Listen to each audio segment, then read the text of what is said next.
मध्य प्रदेश के पर्वत की बात करते हैं। देखिए मध्य प्रदेश की भौगोलिक संरचना, भौगोलिक संरचना का अर्थ है कि भौतिक स्वरूप कैसा है मध्य प्रदेश का, कि भौगोलिक क्षेत्र के आधार पर कितने क्षेत्रों में बांटा गया है। मध्य उच्च प्रदेश, बघेलखंड का पठार या पूर्वी पठार, बुंदेलखंड का पठार, मालवा का पठार, ये चीजें हमने पढ़ ली है। अब दोबारा उन्हें एक बार फिर से पढ़ने का यहाँ पर कोई इतना ज्यादा इंपॉर्टेंस नहीं है। अगर आपने नहीं पढ़ा है तो आप पढ़ सकते हैं जाके। अब हम मध्य प्रदेश के भूगोल में आते हैं, और भूगोल में जो इंपॉर्टेंट चीज है सबसे ज्यादा वो है मध्य प्रदेश के पर्वत, मध्य प्रदेश की नदियां, है ना।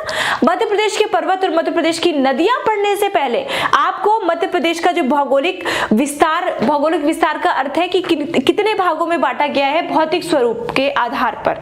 जैसे यहाँ पर आप देखोगे ये है मध्य उच्च प्रदेश, आप यहाँ पे चले जाओगे ये है बुंदेलखंड का पठार, नीचे आओगे ये है मालवा का पठार, इधर जाओगे ये है रीवा पन्ना का पठार, और नीचे आओगे यहाँ पर है बघेलखंड या पूर्वी पठार, उसके नीचे आओगे मालवा के पठार के नीचे आपको मिलेगा नर्मदा सोन घाटी, और उसके सबसे मतलब मध्य प्रदेश के सबसे दक्षिणतम बिंदु पर आओगे, सबसे दक्षिणी हिस्से पर आओगे तो आपको मिल जाएगा सतपुड़ा मैकाल श्रेणी। तो ये चीजें आपको जान लेना ज्यादा जरूरी है, तो पहले आप उसे देख लेंगे, उसके बाद अब मध्य प्रदेश के पर्वतों में आएंगे। चलिए मध्य प्रदेश के पर्वतों की बात करते हैं।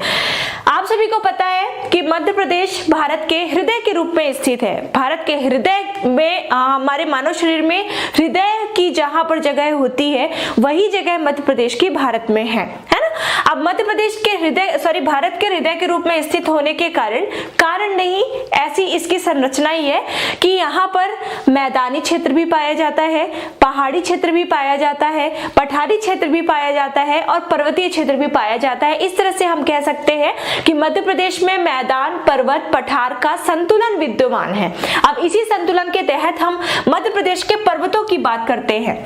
देखिए आप रटने से ज्यादा समझने पर फोकस किया करो। ज्योग्राफिकल चीजें आप जहां पे भी पढ़ो, चाहे आप इंडियन ज्योग्राफी पढ़ो, चाहे आप एमपी की ज्योग्राफी पढ़ो, आप मैप के अकॉर्डिंग मैप को देख करके समझो, और फिर उसकी जो भी स्थिति है, स्थिति के आधार पर उसे याद करो, तो आपको जल्दी चीजें याद होंगी। आपने पढ़ लिया विंध्याचल पर्वत, आपको यही नहीं पता है कि मध्य प्रदेश में किस स्थान पर विंध्याचल पर्वत स्थित है, तो आपको कुछ दिन बाद वो चीजें भूल जाएंगी। इसलिए आप कोई भी ज्योग्राफिकल चीजें पढ़ो उसे आप मैप के आधार पर पढ़ो, मैप से ही पढ़ो। सबसे पहले हम मैप देखते हैं मध्य प्रदेश का। अगर आप में से एमपी किसी ने भी पढ़ा है तो मध्य प्रदेश के मैप से थोड़ा बहुत तो अवगत होंगे। बहुत सारे लोग अच्छे से अवगत होंगे, लेकिन जिनका स्टार्टिंग है, जो बिगनर्स है, वो थोड़ा बहुत तो इससे अवगत होंगे, है ना।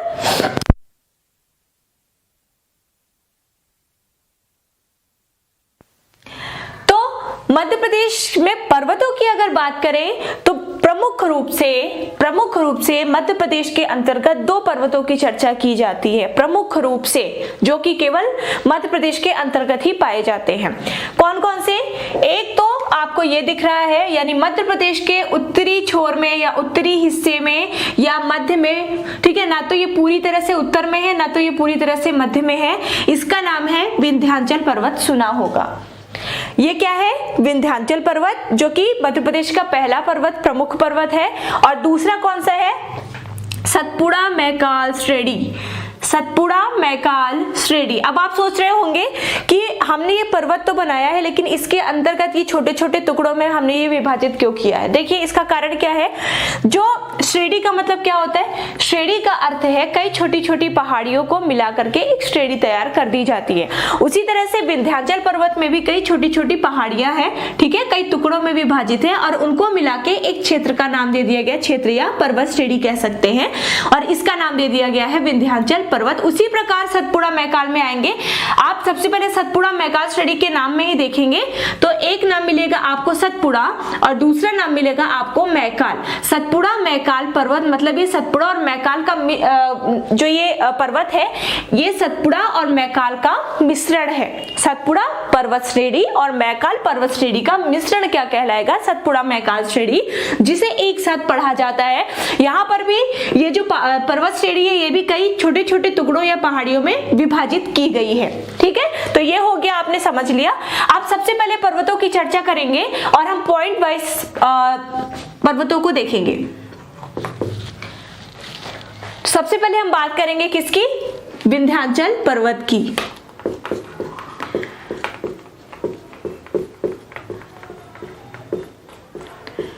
विंध्याचल पर्वत। ओके, चलिए, विंध्याचल पर्वत की लोकेशन आपको 100% याद रखनी होगी। आपने लोकेशन याद रख ली तो आपको बहुत सारी चीजें आसान हो जाएगी। शायद 2016 में भांडेर कैमूर से कोई क्वेश्चन भी पूछा गया था, अभी मुझे करेक्ट याद नहीं आ रहा है। तो जिसको भी ये इसकी लोकेशन जिसको भी याद रही होगी उन्होंने ये क्वेश्चन अच्छे से अटेम्प्ट कर लिया होगा, सॉल्व कर लिया होगा। ठीक है, तो देखिए विंध्याचल पर्वत, विंध्याचल पर्वत के अगर हम पश्चिमी छोर की बात करें, वो कौन सी दिशा है? पूर्व दिशा। अगर हम जब हम पढ़ते हैं तो ये हमारे राइट हैंड साइड मतलब दाहिने साइड हमारे होती है पूर्व दिशा, और लेफ्ट हैंड साइड मतलब बाएं साइड होती है पश्चिमी दिशा। तो विंध्याचल पर्वत पश्चिम में अरावली से सटा हुआ है। देखिए अरावली यहाँ पे आप देखेंगे तो पाएंगे ये है राजस्थान, यहाँ पे है गुजरात, यहाँ पे। ओके, तो जो राजस्थान में अरावली का नाम सुना है अगर, तो राजस्थान मुख्यतः अरावली पर्वत राजस्थान का पर्वत माना जाता है, लेकिन ये चूंकि राजस्थान मध्य प्रदेश से सटा हुआ एक राज्य है तो अरावली पर्वत का कुछ हिस्सा मालवा के अंतर्गत भी आ जाता है, मालवा में भी उसका कुछ हिस्सा है। अब देखिए पर्वतों के आधार पर तो राज्यों का विभाजन नहीं किया गया है, इसीलिए इसका थोड़ा बहुत भाग मालवा के अंतर्गत भी आ जाता है। और ये जो विंध्याचल पर्वत श्रेणी है ये पश्चिम की ओर अरावली पर्वत से ही सटी हुई है। तो विंध्याचल पर्वत का विस्तार कहां से कहां तक है? पश्चिम में अरावली पर्वत से लेकर के पूर्व में भांडेर एवं कैमूर श्रेणियों तक, पूर्व में भांडेर एवं कैमूर श्रेणियों तक आपको दिख रहा है या नहीं दिख रहा है? तो भांडेर और कैमूर श्रेणियों तक पूर्व में विंध्याचल पर्वत का विस्तार है। ये आपको दिख रहा है, ये पूरा है विंध्याचल पर्वत, ये छोटी छोटी पहाड़ियों में बटा हुआ है, और ये पूर्व में मुख्य श्रेणियां हैं भांडेर और कैमूर, इनका नाम दिया गया है। जो विंध्याचल पर्वत श्रेणी है ये नर्मदा नदी के लगभग समानांतर चलती है। नर्मदा नदी अमरकंटक से निकलती है, अमरकंटक जो स्थान है वो है मैकाल पर्वत में, मैकाल पर्वत ये अभी हम पढ़ेंगे, यहाँ से निकलती है नर्मदा नदी और पश्चिम की ओर बहती चली जाती है कुछ इस तरह से। और यहाँ से जिस प्रकार नर्मदा नदी बह रही है उसी के समानांतर विंध्याचल पर्वत भी हमारा फैला हुआ है, या विंध्याचल पर्वतमाला विस्तृत है। ठीक है, विंध्याचल पर्वत में अब इससे ज्यादा क्वेश्चन नहीं पूछा जा सकता। विंध्याचल पर्वत एक और क्वेश्चन पूछा जाता है कि विंध्याचल पर्वत पहले बना या फिर प्राचीन पर्वत कौन सा है? निम्नलिखित में से प्राचीन पर्वत कौन सा है, विंध्याचल या हिमालय? तो कौन सा है? विंध्याचल, क्योंकि जो ये विंध्याचल का पोर्शन है ये दक्षिणी पठार में आ जाता है। अगर आपने इंडियन ज्योग्राफी पढ़ी हो तो विंध्याचल पर्वत से दक्षिण तक का सारा भाग दक्षिणी पठार के अंतर्गत आ जाता है, और हिमालय नवीन पर्वत है, हिमालय सबसे नवीन वलित पर्वत है, और ये सारे जो है दक्षिण के पठार में आपको जितने पर्वत मिलेंगे ये सब हिमालय से प्राचीन है, इसी कारण विंध्याचल भी हिमालय से प्राचीन है। ये हो गया। विंध्याचल पर्वत को यह भी कहा जाता है कि विंध्याचल पर्वत गंगा और नर्मदा के जल विभाजन का कार्य करता है। जल विभाजन का अर्थ है जल क्षेत्र जो है उसका, यहाँ पे आप यहाँ जाएंगे ये पूरा गंगा का क्षेत्र है, ये पूरा गंगा का क्षेत्र है, और ये माना जाता है ये नर्मदा का क्षेत्र है। तो ऐसा कहा जाता है कि विंध्याचल पर्वत गंगा और नर्मदा के मध्य जल का विभाजक है। जल नर्मदा बेसिनों के, गंगा और नर्मदा जल बेसिनों के का विभाजक है कौन? विंध्याचल पर्वत। ठीक है, तो ये हो गया अपना विंध्याचल पर्वत। आगे बढ़ते हैं हम, ये हो गया आपका फिनिश, विंध्याचल पर्वत हो गया खत्म। अब हम आते हैं, देखिए अब यहाँ पे सतपुड़ा मैकल श्रेणी, ये पूरी जो श्रेणी दिख रही है इसका नाम है सतपुड़ा मैकल श्रेणी, किंतु ये कई छोटी छोटी पहाड़ियों में विभाजित है ना। तो इन पहाड़ियों में सबसे पश्चिमी जो पहाड़ी है इसका नाम है राजपीपला श्रेणी, याद रखना है, ये क्वेश्चन पूछा जाता है। तो सतपुड़ा मैकल श्रेणी का सबसे पश्चिमी हिस्सा कौन सा है? तो कौन सा है? राजपीपला श्रेणी। सेकंड डालेंगे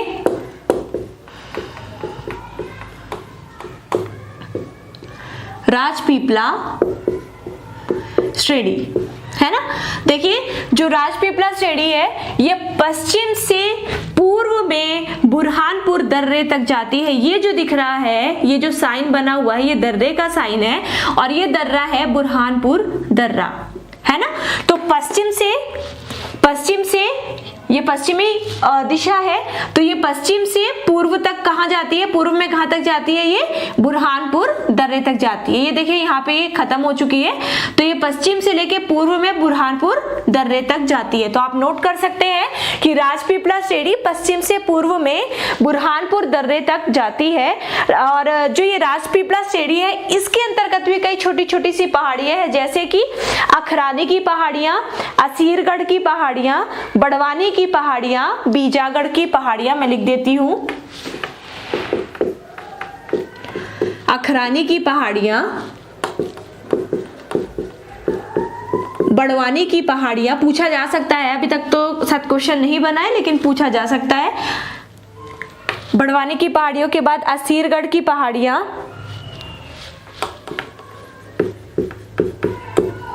असीरगढ़ की पहाड़ियां, बीजागढ़ की पहाड़ियां। ये कुछ छोटी छोटी पहाड़ियां हैं और ये पहाड़ियां राजपीपला श्रेणी के अंतर्गत ही आती हैं, है ना। तो ये हो गया।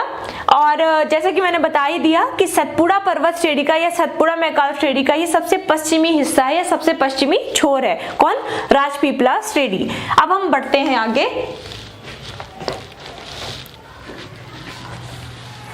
राजपीपला के बाद अगला जो हमारा टॉपिक है वो है सतपुड़ा पर्वत श्रेणी।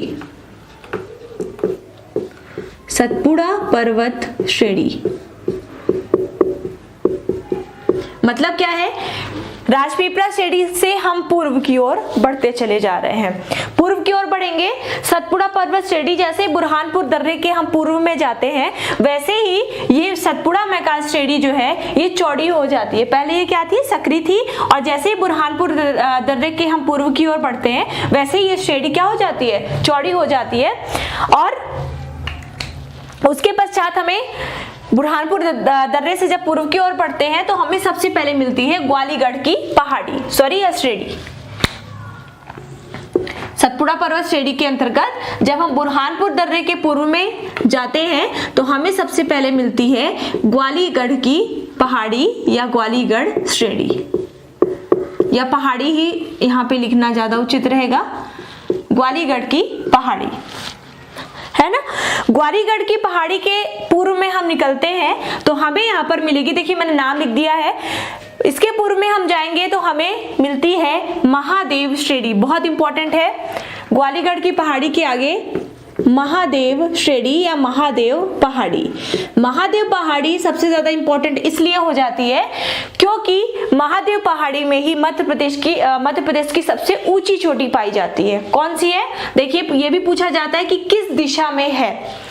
महादेव पहाड़ी के उत्तर दिशा में, उत्तर में ये यहां पर है धूपगढ़ चोटी, धूपगढ़ चोटी।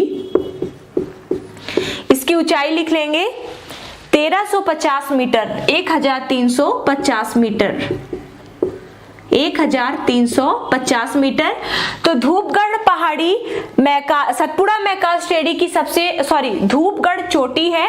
धूपगढ़ चोटी सतपुड़ा मैकाल श्रेणी पर्वत की या फिर सतपुड़ा मैकाल श्रेणी की सबसे ऊंची चोटी है और साथ ही साथ ये संपूर्ण मध्य प्रदेश की भी सबसे ऊंची चोटी मानी जाती है। हमेशा धूपगढ़ से तो बहुत ही कई बार क्वेश्चन रिपीट हो चुके हैं और अक्सर आप हर साल के पेपर उठाओ आपको देखने को मिल जाएगा। एक तो ये क्वेश्चन महादेव पहाड़ी धूपगढ़ चोटी और दूसरा चंदेल वंश से। हमेशा ऐसा लगता है चंदेल वंश के शासकों ने आयोग वालों को पैसे दे दिए थे कि हर साल मेरे हमसे कोई ना कोई क्वेश्चन रेस जरूर करना। चलिए तो जोक था। तो धूपगढ़ चोटी महादेव श्रेणी के उत्तरी भाग में स्थित है, ये भी याद रखना है। तो ये हो गई महादेव श्रेणी। और महादेव श्रेणी के दक्षिणी भाग से यहाँ पे आपको दिख जाएगा बैतूल जिला। बैतूल में एक मुलतई नामक गांव है, या मुलतई एक पहाड़ी है छोटी सी, वहां पे गांव भी है। मुलतई पहाड़ी से एक नदी निकलती है जिसका नाम है ताप्ती। तो महादेव पर्वत के उत्तरी हिस्से में धूपगढ़ चोटी है और दक्षिणी हिस्से से निकलती है ताप्ती नदी। ताप्ती या इसे तापी भी कहते हैं। आपने पढ़ा होगा कि नर्मदा एवं ताप्ती दो मात्र ऐसी नदियां हैं जो कि पूर्व से पश्चिम की ओर बहती है और बहने के क्रम में जब ये गिरती है तो ये डेल्टा ना बनाकर ये एस्चुरी का निर्माण करती हैं। डेल्टा एस्चुरी क्या है वो मैंने अपने इंडियन ज्योग्राफी के चैप्टर में पढ़ाया है। इंडियन ज्योग्राफी में नदियों के चैप्टर में मैंने ये सारी चीजें बताई हैं। तो महादेव श्रेणी क्यों इंपॉर्टेंट है? देखिए, दो तरह से धूपगढ़ चोटी से दो तरह से सवाल पूछे जाते हैं। देखिए कौन कौन से। एक तो पूछा जाता है कि धूपगढ़ चोटी किस श्रेणी का हिस्सा है। किस श्रेणी, यहां पर महादेव पहाड़ी लिख लीजिए, श्रेणी नहीं होगा, है ना। अगर श्रेणी आता है, देखिए शायद 2017 या 2018 में क्वेश्चन पूछा गया था और वो क्वेश्चन शायद कैंसिल करवा दिया गया था क्योंकि दोनों ऑप्शन थे। ऑप्शन कौन कौन से? एक ऑप्शन सतपुड़ा मैकाल पर्वत श्रेणी का था और दूसरा ऑप्शन महादेव पहाड़ी का था। तो मेरा मानना यह है कि अगर ये पूछा जाता है कि धूपगढ़ चोटी किस श्रेणी का हिस्सा है, अगर श्रेणी आता है तो उसका आंसर हो जाएगा सतपुड़ा मैकाल पर्वत श्रेणी। अगर ये पूछा जाता है कि धूपगढ़ पहाड़ी, सॉरी बार बार मेरे मुंह से पहाड़ी ही निकल रहा है, सॉरी, धूपगढ़ चोटी किस पहाड़ी में स्थित है या किस पहाड़ी का हिस्सा है, तो इसका आंसर हो जाएगा महादेव पहाड़ी, क्योंकि महादेव पहाड़ी सतपुड़ा मैकाल पर्वत श्रेणी के अंतर्गत ही आती है। आ गया समझ में? तो ये हो गई आपकी महादेव पहाड़ी। क्या क्या देखा आपने? एक तो राजपीपला श्रेणी देख ली, दूसरा बुरहानपुर दर्रा देखा, ग्वालीगढ़ की पहाड़ियां देखी, महादेव की पहाड़ियां देखी। अब इसके बाद बढ़ते हैं आगे।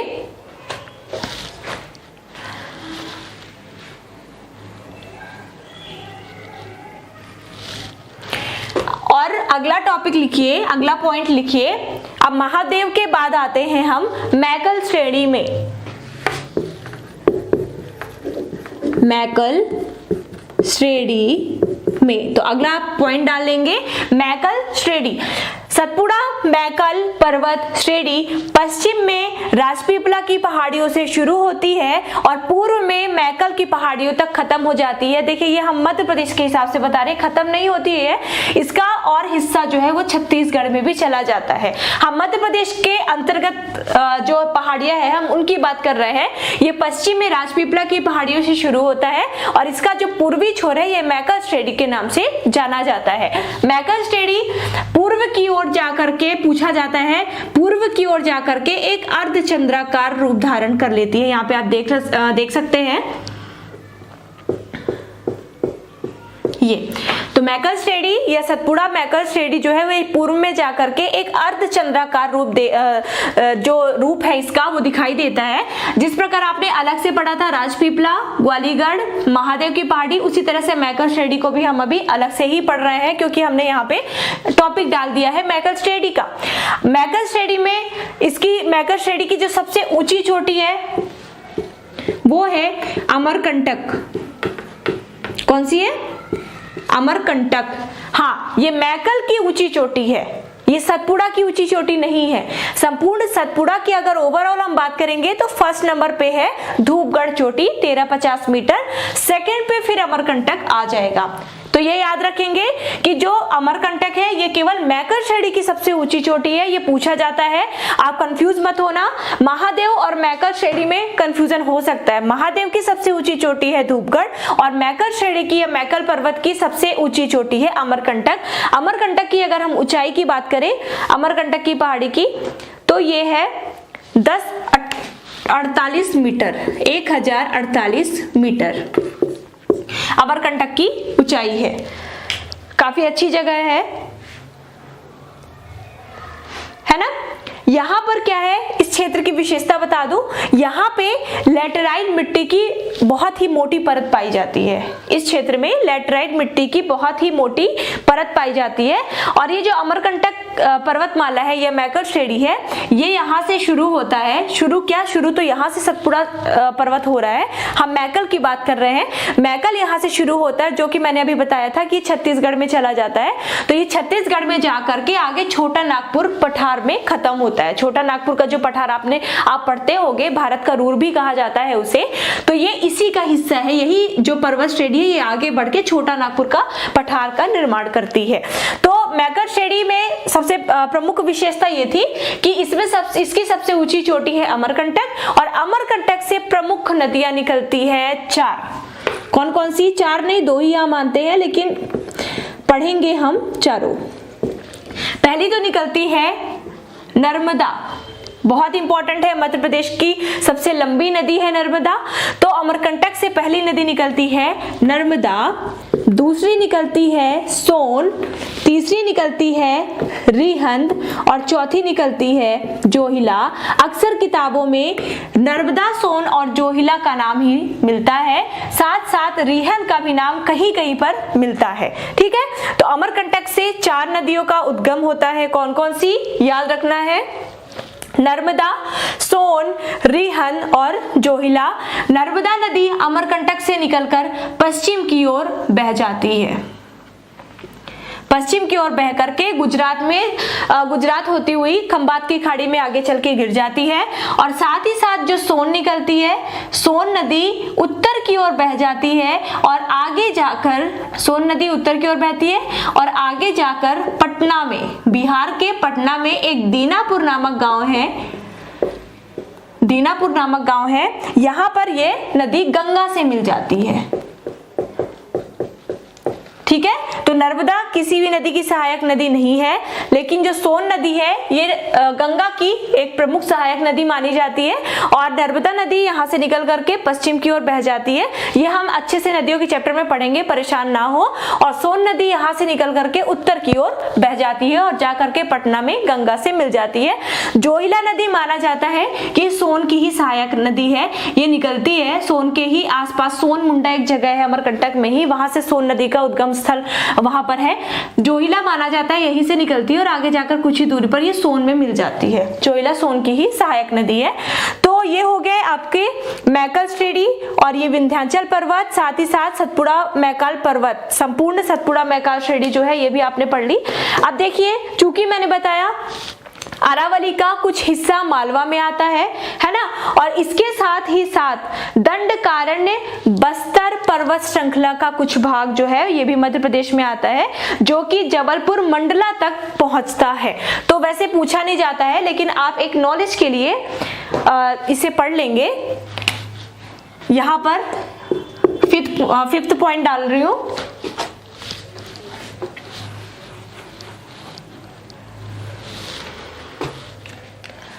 अरावली पर्वत और दंडकारण्य